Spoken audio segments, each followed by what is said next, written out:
It's good to see you again every year. Maybe someday we will actually meet in person. Okay. Okay. All right. So this is the 14th year that we've had this match, which is amazing. You know, it's always been marked by very good sportsmanship. And so I'm pleased that we continue that tradition. And before we get started here, I'd like to recognize a special visitor out here, Coach Roddy Milanovich, retired.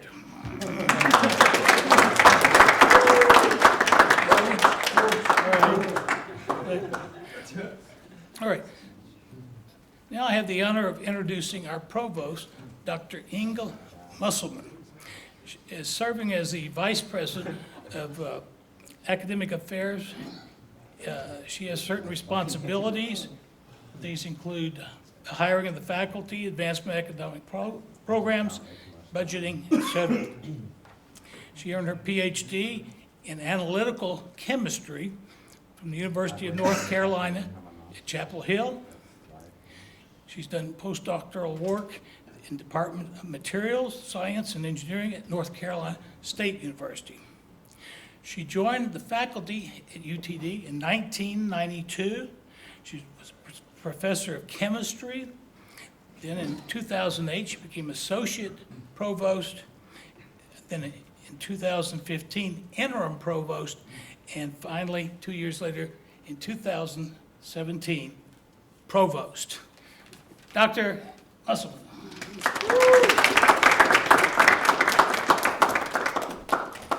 Thank you, Mr. Stallings, and greetings, Dr. Nedeljkovic. Nice to see you today. Thank you for giving me the opportunity to participate in the opening of the 2019 Svetozar Gligoric Transatlantic Cup, and to join with all of you, both at the University of Texas at Dallas and at the University of Belgrade, who share the commitment to the pursuit of excellence in chess. UT Dallas has fully embraced chess for its ability to encourage academic rigor and competitive achievements, and we look forward again this year to the distinguished collegiate competition between our talented and accomplished teams. The University of Texas at Dallas is a young university founded in 1969. We are in the midst of celebrating the 50th anniversary of joining the highly regarded University of Texas system. And I noticed that our chess players has the 50th anniversary logo on their shirt sleeves. So that's fun. UT Dallas was founded from a research center established by Eugene McDermott, Eric Johnson, and Cecil Green, co-founders of Texas Instruments.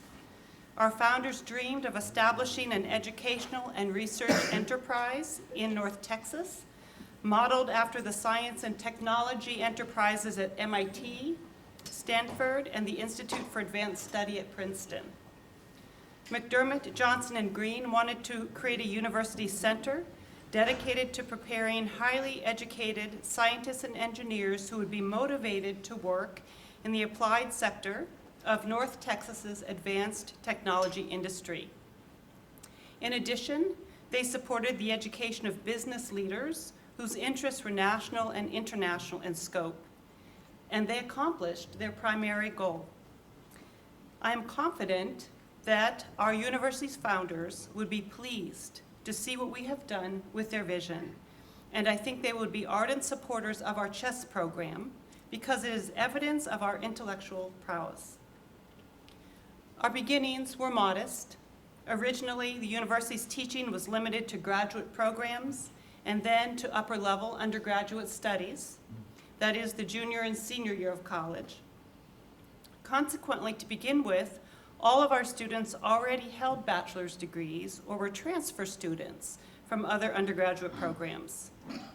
Transfer students were the norm for undergraduates until 1990, when we enrolled our first freshman class. Also, initially, most of our students were residents of North Texas, but now students come to the University of Texas at Dallas from Greater Texas, from many of the other 49 states and U.S. territories, and from more than 100 countries all over the world. Today, the University of Texas at Dallas is ranked as one of the top American colleges and universities established during the last half-century. With almost 30,000 students enrolled, including nearly 6,000 international students, we are the second fastest growing public doctoral university in the country, according to the Chronicle of Higher Education. We are noted for our strength in STEM with 2 M's, science, technology, engineering, mathematics, and management. In 2019, the majority of our students, about 90%, pursue degrees in science, technology, and business. I have been at UT Dallas for more than half of its existence. I'm in my 28th year. It's hard to believe. So you'll understand that I am rightfully partial to this university. Its diversity of academic offerings, more than 140 academic degrees are offered, speaks to the strength of the faculty who teach here, something which makes me as Chief Academic Officer especially proud. It is an honor to help open the Transatlantic Cup match, now in its 14th year. Thank you very much.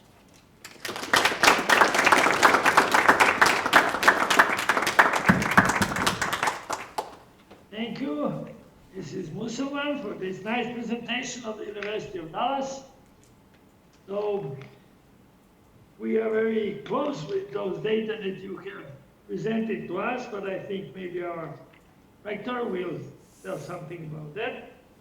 Considering this 14th match, we hope that it will not be like previous one for us, because it was the 13th match, so we had a very Black Friday last time. This time I hope we will have a little lighter Friday. So considering other speeches from our side, first our host here with the Faculty of Mechanical Engineering, Vice Dean for International Cooperation, Professor Predrag Elek, will address to you now.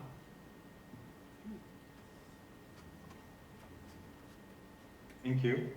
Respected rector, dear colleagues and friends in Dallas and Belgrade, I'm pleased to welcome you on behalf of the Dean of the Faculty of Mechanical Engineering at the University of Belgrade.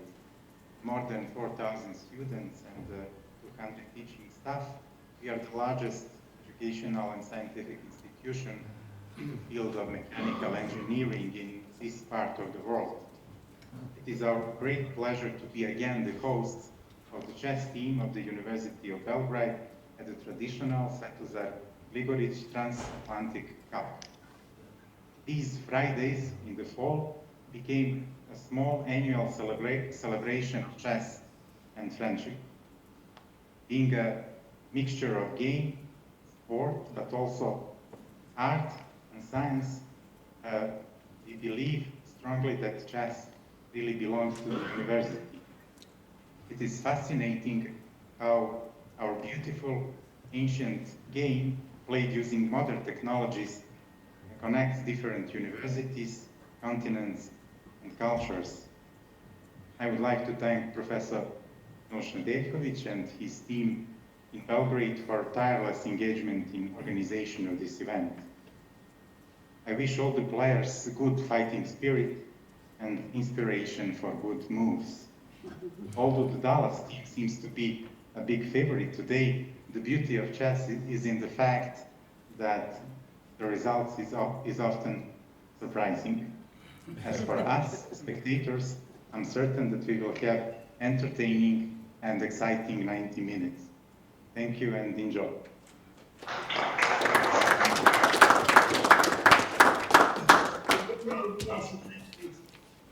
All right. Okay, Dallas turn.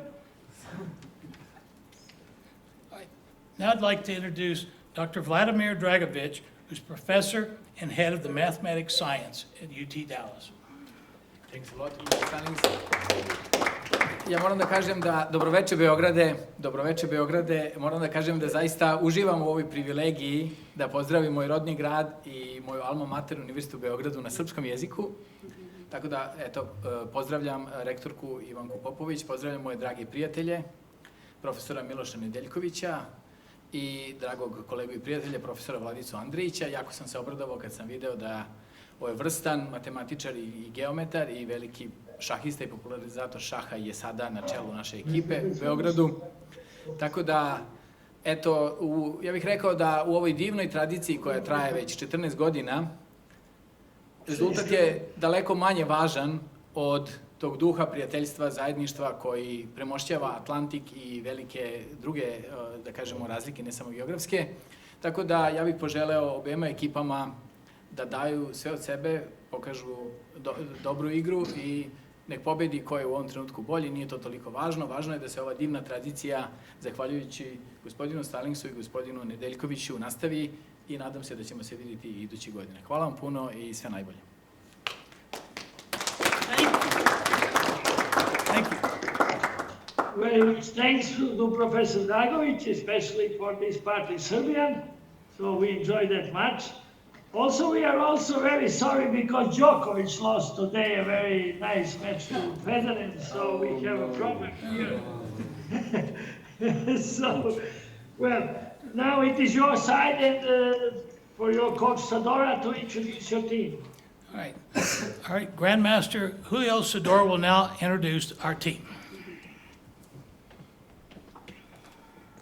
Hello, everyone. This year, the UT Dallas chess team is composed of a few grandmasters, several strong international masters, and some new players aspiring to become international masters someday. On the left corner, sitting on board 16, hailing from Austin, Texas, Dewey Min Wen. Please stand up as your name is called. Sitting on board 15, also hailing from Texas, the reigning Southwest Expert Division champion, Benji Frankel. Please stand up. Everybody, as I call your name, please stand up. Okay. On board 14, Jack Easton from Kansas. Next up on board 13, we have from Arizona, Sumho, DJ Tony Yim. And from California, we have Cameron the Caminator Wheeler. On board 11, we have one of the promising, strong players from Bulgaria, Emil Stefanov. And now, on board 10, we have the superstar from California, Craig Hilby.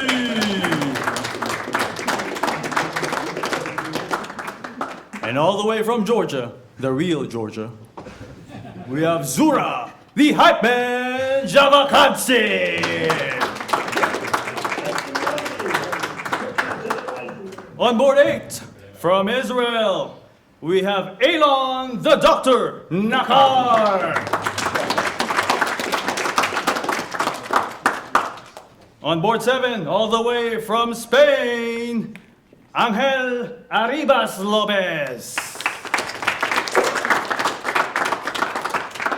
On board 6, we have another one from Israel, Reshef Omer.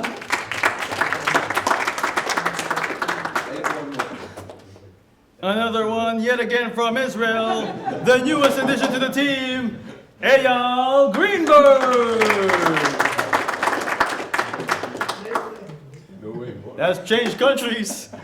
From Poland, on board 4, we have Kasparov Drozdowski.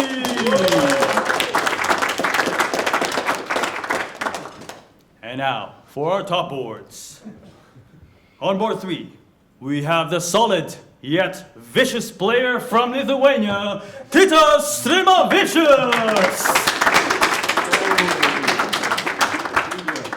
From board 2, last but not least, the knowledgeable, indefatigable player from Israel, Gil Popilski. And on board 1, we have from Canada, Rusvan Raz Priotu. Ladies and gentlemen, this is your 2019 UT Dallas chess team.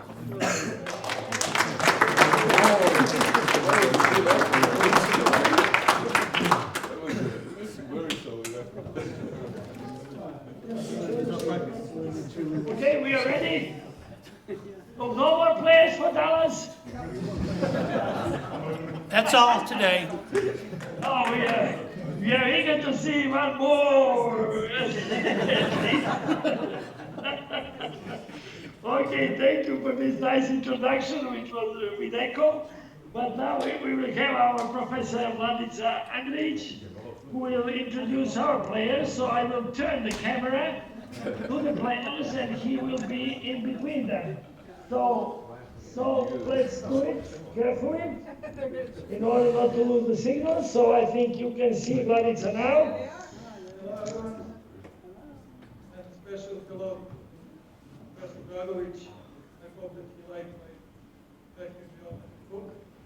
And announce the great university team.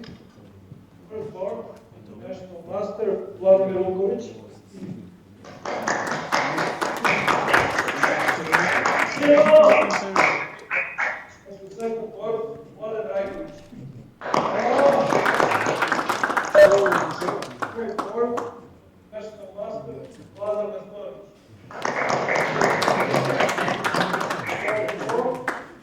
Master Pavle Divić.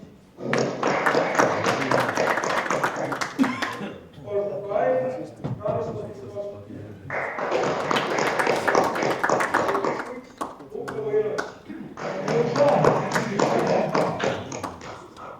For seven, the master,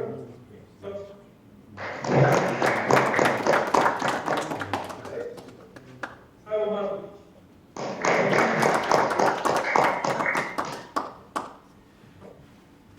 Hi, Dr. Arsić.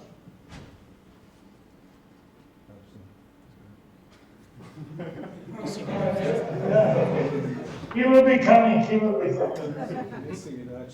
Ben, Tanja Kandrić. 11, Dušan Krajnić. 12, moment with the master, Stefan Oh, 13, Akina Omerović. 14, Mihajlo Stajić. 15, moment with the master, Zoran Milošević.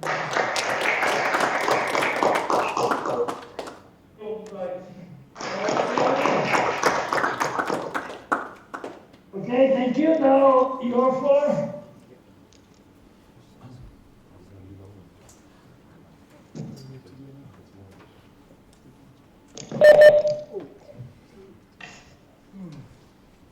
Okay.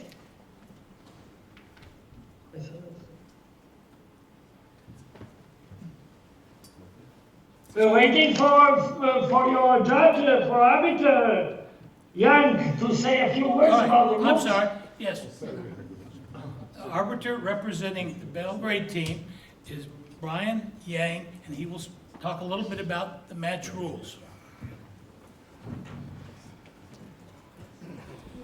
Good afternoon, UTD chess team. Welcome to this year's 14th annual Svetozor Transatlantic Cup. Dobroveche Uniwersytetu Belgradu, Dobrodošli na Transatlantic Cup Svetozor Gligoricia. I try to get some more. I try to get some more, like my name, like Mohe, Mehiwe, Rayhong, Yang, but I couldn't polish the rest. So I'll try to do more next year. So I'll be the chief arbiter for today's chess match. All games today will be played on Internet Chess Club (ICC). The rate of play will be 40 minutes with a 5-second increment after each move, and that's for the entire game. Players, it is still touch move, so please refrain from hovering over your moves. There is no takebacks. So I strongly recommend that you guys do not pre-move. So don't pre-move, don't guess your opponent's moves, okay? So no take-backs on that. So good luck, UTD chess team. Srećno Univerzite u Beogradu.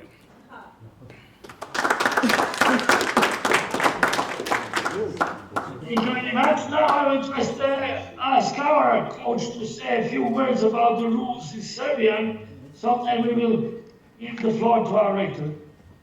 Arjun. Tempo igre 40.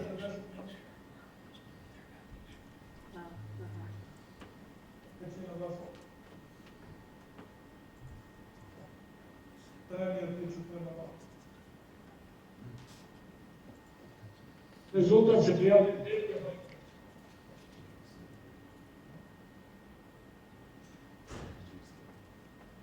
Okay, now this.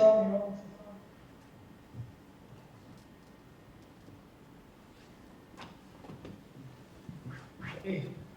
Now this year we have really the honor and privilege to have our rector with us. She is very fond of chess, as you have seen from her address in the booklet. And she was opening our matches when she was a vice rector, so she is not new to our matches, but she really wanted to give us really some honor to have her here. So I will ask her to address to you, and then she will make a first move on the second board. And I don't know who will make the first move on the first board from your side. Maybe Provost or Jim or Vladimir or not the arbiter. He is in a conflict of interest. So we will have to. So you will organize that, but I give the floor to the Professor Ivanka Popovic, who is the rector of our university, president of the university. Please, Ivanka. So, greetings from Belgrade. Madam Provost, Director Stallings, it's a pleasure for me to be here. I have been following the tournament for many years with great pleasure. It's really an honor to follow this noble game and all the excellence that is displayed here. I think the excellence we see in chess is a reflection of the excellence in the research and education we have at our institutions. The University of Belgrade is slightly older than the University of Texas at Dallas. We celebrated our 211th birthday a few months ago. And we have a very large student body. We have 100,000 students studying in all areas of study except the arts. We are quite strong in STEM also. And I would say that most of our chess players are coming from this area, although there are some notable exceptions. And I would also like to say that in the years to come, I would like to see a few more women in the teams, on both sides, if I may say so. And finally, not to keep you from the game, I hope, of course, it's always a competition, but I think we should enjoy the game, and the pleasure it brings to all of us should be foremost. We should have a bit of fun, but again, may the best team win, and my greetings once again to all of you. Thank you.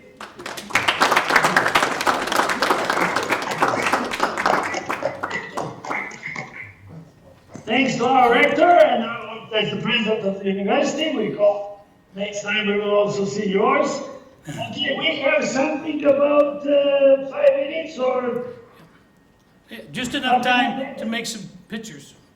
Ceremonial We first. need photos, yeah. We'll just, Okay. won't be the actual move, but we'll make a photo. Okay, then we wait for around hour to start. Yeah. We don't start now, we will wait for ICC. Okay. Okay? Very good. Thank you. Yeah.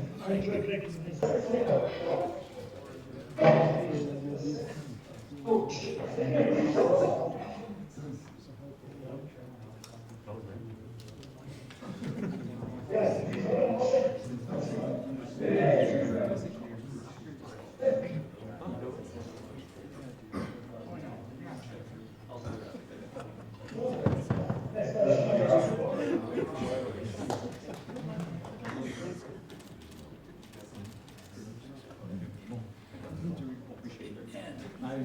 Now, on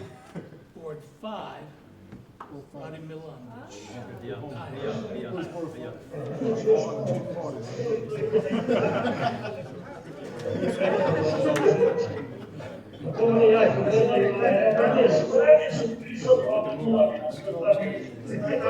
ja sam se otišao. Neko skoro da su vidio da govori i tako. Tako da. Momci, dajte, djevojke, nema veze.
My name is Sung Ho Yim, and today I'll be going over a game that I played in the Transatlantic Cup where UTD won.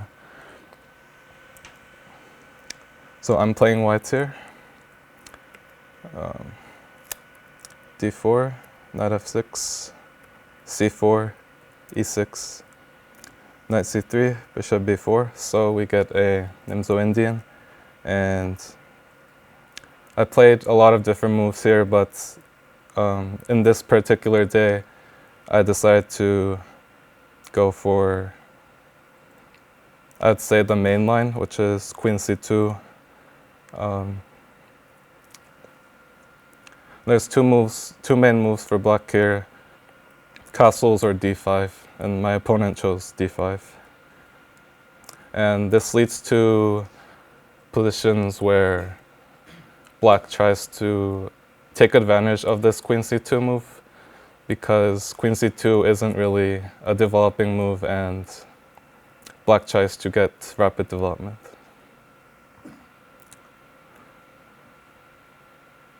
So cd is the main line, e takes d5. Again, e takes d5 is the move that is more ambitious, I would say. The other main move is queen d5, where it's not the exact same type of strategy with e d5. So e d5, bishop g5. My opponent played c6 here, which was a bit strange because the main moves are to go to h6, play for something like g5, c5, and black is playing for the initiative.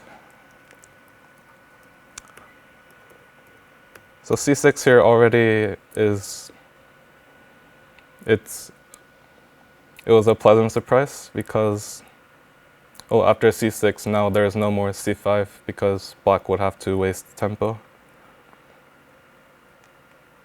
And also this leads to structures where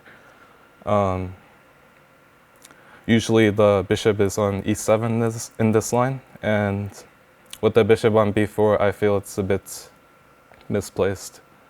So I get a better version of the Queen's Gambit declined. So e3, bishop g4, which was also another surprise. So his main idea is to bring this bishop back to h5 and g6. And in this particular line, the bishop on g4 is black's worst piece, and he's trying to solve this problem by putting it on g6. Knight e2. So if I play something normal like bishop d3, then black will play bishop g6, play for bishop g6, and he'll get what he wants. He wants to trade off the good bishop on d3 for the bad bishop, the light squared bishop. So I chose this knight e2 move. So I want to go for h3, knight g3, or knight f4, and trade off this bishop for the knight to get a two bishop advantage. Queen d6, h3, bishop h5. And here I wasn't sure whether to play knight f4 or knight g3. I chose knight g3 in the game, but I think knight f4 was also fine. So after bishop g6, white takes, h takes, and white has two bishops, and white is doing fine. And the reason I played knight g3 in the game is because I wanted to still trade the bishop, but I thought having the queen on f5 would be slightly more advantageous. So knight g3, bishop g6, knight f5, bishop takes, queen takes. Okay, it's normal position. White or black did not get any initiative. White has the two bishops, and I'm fine here. Bishop d3, queen e6. Okay, this was also a surprise to me because I expected something like maybe a castle. But yeah, trading the queens off with me having the bishop pair, I don't think was the right choice for black. I castled. I don't want to exchange the queens off right away because I kind of fix his pawn structure and he might get e5 in. So I just decided to keep the tension with castle. And bishop c3. Again, I don't think this was the right choice by black because he's giving up a bishop again. And this particular line that he had in mind with knight e4, I think this is just a pleasant endgame for me. Because, well, first of all, I'm forced to take on e4. I feel this pawn on d5, this transfer of the pawn on d5 to e4 benefits me because I get some play on the queen side with an additional option of playing c3, c4. But first of all, I decided to play a4 because I anticipated the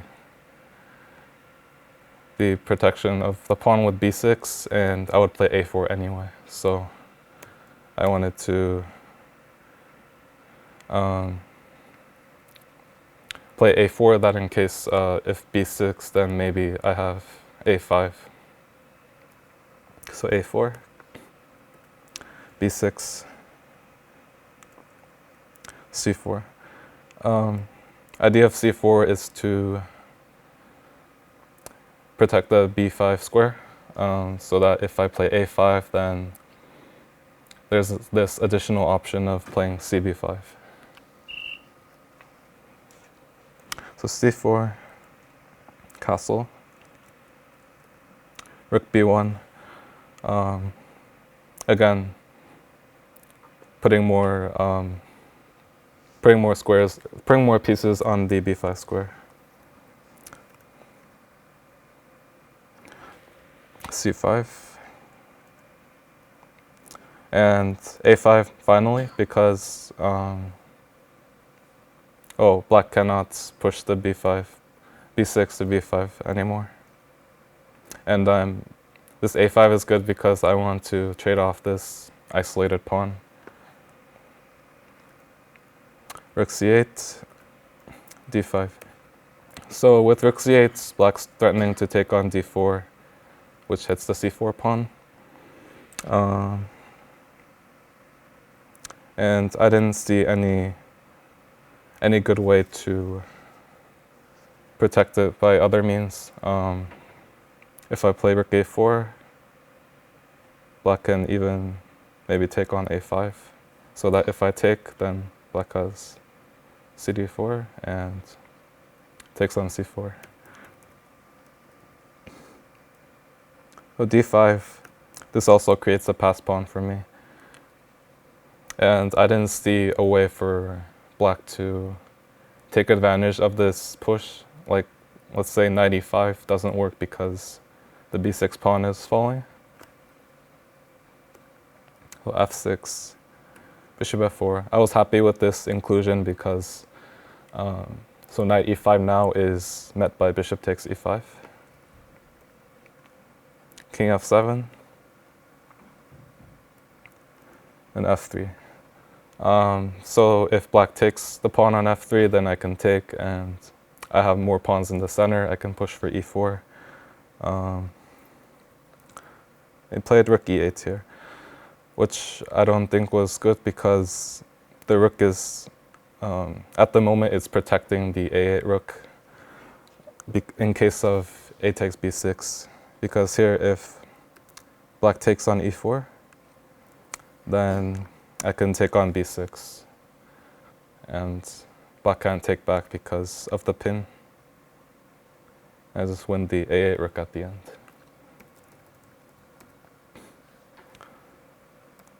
I was expecting more along the lines of f5, and at least black is not losing a pawn.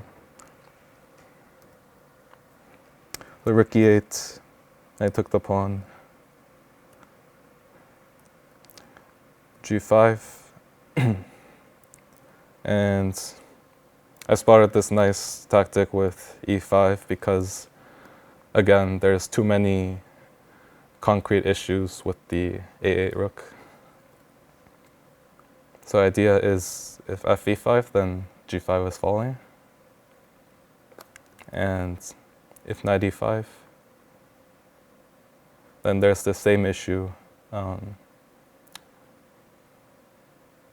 with the b6 pawn and also the pin. So I'm also going to get a pass pawn.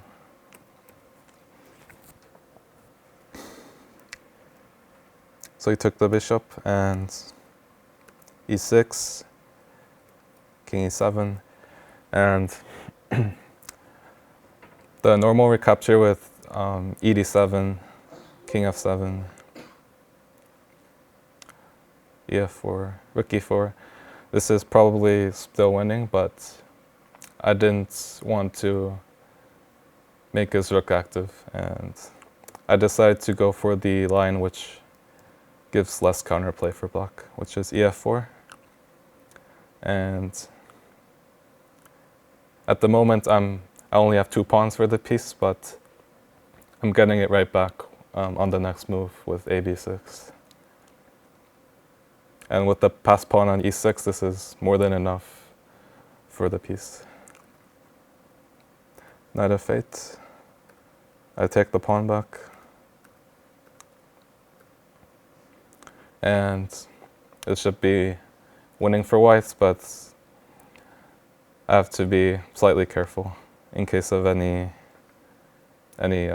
last tricks. f5. rook b7, and yeah, the rest is straightforward here.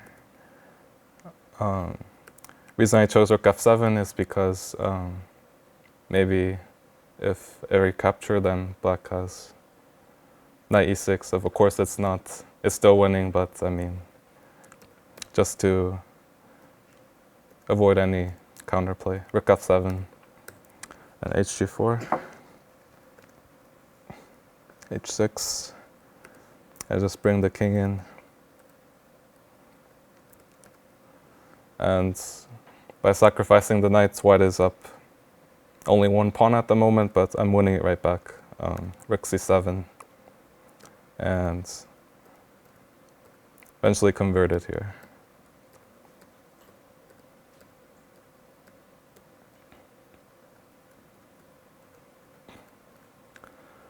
I'm winning h6 too, and black resigned here.